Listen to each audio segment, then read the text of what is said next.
Channel पे। और आज मैं यूटेट 2 की जो परीक्षा हुई थी उसमें साइंस के जो क्वेश्चंस थे उनके आंसर लेके आया हूँ। इससे पहले मैथमेटिक्स के जो 30 क्वेश्चन थे उनके सॉल्यूशंस की मैंने एक सीरीज़ एक वीडियो बनाया था, वो आपने देख लिया होगा। तो आज ये साइंस के 30 क्वेश्चन को हम यहाँ पे कवर करेंगे। तो आइए शुरुआत करते हैं। सारिका ने आसुत जल एक बोतल में लिया और पता लगाने की कोशिश की कि वह विद्युत का सुचालक है या नहीं। उसे क्या प्राप्त होने की संभावना है। तो हम लोग जानते हैं जो आसुत जल होता है ये अपने आप में एकदम प्योर वाटर होता है और इसमें कोई भी आयन नहीं होता है, तो इसलिए ये एक विद्युत रोधी है। ऑप्शन नंबर बी यहाँ पे सही जवाब होगा। अगला प्रश्न है, एक नैनोमीटर का मान होता है। तो हम लोग जानते हैं नैनोमीटर 10⁻⁹ मीटर होता है, लेकिन यहाँ माइक्रोन दिया और माइक्रोन हम लोग जानते हैं 10⁻⁶ मीटर होता है, इसलिए यहाँ पे 10⁻³ माइक्रोन। ऑप्शन नंबर ए यहाँ पे एकदम सही जवाब होगा। अगला प्रश्न है, जब तरंग एक माध्यम से दूसरे माध्यम में जाती है तब परिवर्तन होता है। तो हम लोग जानते हैं जब तरंग एक माध्यम से दूसरे माध्यम में जाती है तो उसका वेग परिवर्तित होता है, आयाम परिवर्तित होता है और तरंग दैर्ध्य परिवर्तित होती है। तो 1, 2 और 4 ऑप्शन नंबर सी जो यहाँ पे है वो सही जवाब होगा। एम द्रव्यमान के एक कण का संवेग p है, इसकी गतिज ऊर्जा होगी। तो इसका ऑप्शन नंबर 4 p² इसका सही उत्तर होगा। एक एक द्रव्यमान पृथ्वी पर 72 किलोग्राम है।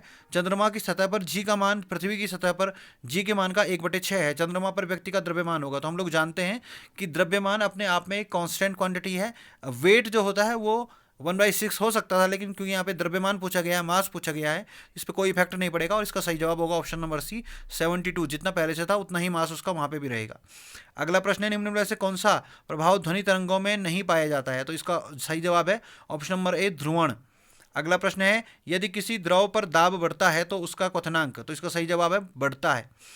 अगला प्रश्न है 128, उच्चतम भेदन क्षमता का विकिरण है। तो इसका सही जवाब है ऑप्शन नंबर डी गामा किरणें।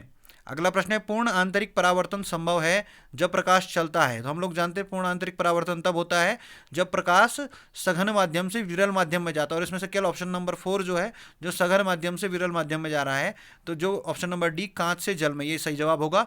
अगला प्रश्न है 130, निम्नलिखित में से कौन सा जीव केवल परपोषी जीविका के ही भीतर जनन करता है। तो इसका सही जवाब है ऑप्शन नंबर बी विषाणु, जो वायरस होते हैं वो इसका सही जवाब है। अगला प्रश्न है, ऐसा मानव रोग जो विषाणु के कारण उत्पन्न होता है। तो यह ऑप्शन नंबर बी इन्फ्लुएंजा। अगला प्रश्न है, वह रोग जो एक प्रोटोजुआ प्राणी द्वारा उत्पन्न होता है और कीट द्वारा फैलता है। इसका सही जवाब है ऑप्शन नंबर बी मलेरिया। अगला प्रश्न है, एक विद्यार्थी ने सूक्ष्मदर्शी की सहायता से एक ऐसी कोशिका को देखा जिसमें स्पष्ट कोशिका भित्ति तो थी किंतु स्पष्ट केंद्रक नहीं था। उसने कौन सी कोशिका देखी। तो इसका सही जवाब है ऑप्शन नंबर डी जीवाणु कोशिका।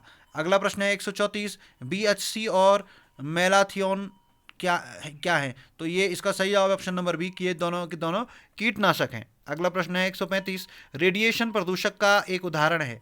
तो इसमें थोड़ा सा डाउट रहा, और आयोडीन जो है वो भी एक रेडियो एक्टिविटी का काम करता है, लेकिन वो मेडिकली उसका लाभ है, और यहाँ पे प्रदूषक के रूप में अधिकतर जो किताबों में मुझे पाया है O3 ओजोन जो है इसका सही जवाब है। अगला प्रश्न है 136, कोयले का शुद्धतम रूप है वो है एंथ्रासाइट, ऑप्शन नंबर सी। शुद्ध बर्फ का गलनांक है हम जानते हैं 0 डिग्री सेंटीग्रेड होता है, और उसको हम केल्विन में 273 केल्विन, ऑप्शन नंबर ए। एक जीवित निकाय द्वारा उत्पन्न प्रकाश को कहते हैं। इसका ऑप्शन नंबर बी सही है, जीवदीप्ति। अगला प्रश्न है, एक अधातु जो कि ऊष्मा एवं विद्युत का सुचालक है। तो ऐसा एक ही उदाहरण है, आप लोग जानते हैं जो ऑप्शन है, जो कि एक कार्बन का एक अपर रूप है, एलोट्रोप जिसे हम कहते हैं, ऑप्शन नंबर सी ग्रेफाइट। अगला प्रश्न 140, फास्फोरस के एक अणु का सूत्र है। तो हम जानते हैं फास्फोरस P4 से दिखाया जाता है। और अगला है ड्यूरालुमिनियम मिश्र धातु में एल्यूमिनियम इस कारण से मिलाया जाता है। तो ये हम जानते हैं कि एल्यूमिनियम जो होता है एक तो मजबूती प्रदान ये हल्कापन लाता है, ये वेट को कम कर देता है, लाइट वेटेड होता है, इसलिए ऑप्शन नंबर सी जो यहाँ पे है ए एल्यूमिनियम हल्कापन लाता है। बाकी और कोई विकल्प था नहीं, ऑप्शन नंबर सी यहाँ पे सही होगा। अगला प्रश्न है 142वां, इनको आपने सुमेलित करना है। तो हम लोग जानते हैं खट्टा दूध जो है उसमें लैक्टिक एसिड होता है। अगला प्रश्न जो अगला जो ऑप्शन था कि अंगूर में टार्टरिक एसिड पाया जाता है। मधुमक्खी का डंक, यहाँ पे मैलिक एसिड लिखा है जो कि गलत है, इसमें फॉर्मिक एसिड होता है, तो ये तीसरा गलत होगा। और सिरके में एसिटिक एसिड होगा। तो 1, 2 और 4 ऑप्शन नंबर बी यहाँ पे हमारा सही जवाब होगा। अगला प्रश्न 143 है, कौन से कथन क्रिस्टलीकरण के लिए सही है। तो यह एक भौतिक परिवर्तन है, बिल्कुल क्रिस्टलीकरण एक भौतिक परिवर्तन होता है, और इसका प्रयोग पदार्थ को शुद्ध करने में होता है। तो बिल्कुल इसमें ऑप्शन नंबर सी ए और बी 1 और 2 दोनों सही होंगे। अगला प्रश्न है, विलियन इन प्रश्नों में आपने विलियन के बारे में जो स्टेटमेंट दिए हैं आपने बताना है कौन से सही हैं। तो पहला स्टेटमेंट है विलियन दो या दो से अधिक पदार्थों का एक विषमांग मिश्रण है। तो ये स्टेटमेंट गलत है, क्योंकि विषमांग मिश्रण जिसे यहाँ पे हेट्रोजीनियस मिक्सचर कह रहे हैं, हेट्रोजीनियस मिक्सचर जो होते हैं इनमें चीज़ें आपस में मिक्स नहीं हो पाती हैं। तो जो विलियन होते हैं वो समांगी मिश्रण होते हैं। तो होमोजीनियस मिक्सचर होना चाहिए था। तो ऑप्शन ये पहला स्टेटमेंट गलत है। और दूसरा यह ठोस द्रव या गैस अवस्था में हो सकता है। तो बिल्कुल तीनों में हो सकता है। जैसे हम लोग जानते हैं ठोस का मिक्सचर, जिसे हमने अभी पिछले प्रश्न में भी यहाँ पे बात की थी, ड्यूरालिनियम की जो बात की थी, तो वो भी अपने आप में क्या है, जो एलॉय होते हैं ये सॉलिड के मिक्सचर होते हैं। और लिक्विड में भी मिक्सचर बनाए जाते हैं, और गैस का भी आपस में क्या होता है, मिक्सचर होता है। तो ये मिल करके सॉल्यूशन बनाते हैं। तो ऑप्शन नंबर बी जो है यहाँ पे ये सही जवाब होगा। यहाँ पे केवल दो।